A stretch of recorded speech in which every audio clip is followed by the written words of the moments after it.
Accounting में एक term को आज हम लोग समझते हैं। ये टर्म को हम लोग बोलते हैं डेफर्ड टैक्स। देखिए, डेफर्ड टैक्स आपके लिए एसेट भी हो सकता है, आपके लिए लाइबिलिटी भी हो सकता है। तो आखिर सबसे पहले हम लोग समझते हैं आखिर ये होता क्या है।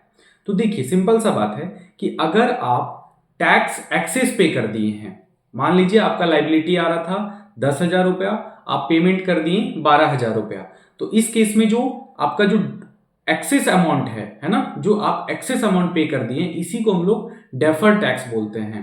अब यहां पे जब आप एक्सेस पेमेंट करिएगा तो ये जो है वो आपका करंट एसेट ट्रीट होगा, क्योंकि आप टैक्स क्या किए हैं, ज्यादा पेमेंट कर दिए हैं, लाइबिलिटी से ज्यादा आप टैक्स पे कर चुके हैं।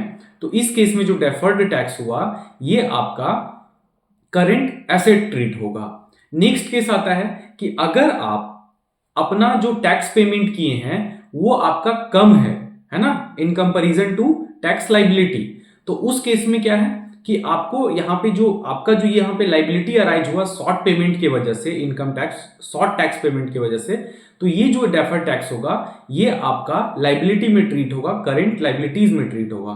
तो इस तरह से हम लोग समझे कि आखिर ये डेफर्ड टैक्स क्या होता है। Thank you.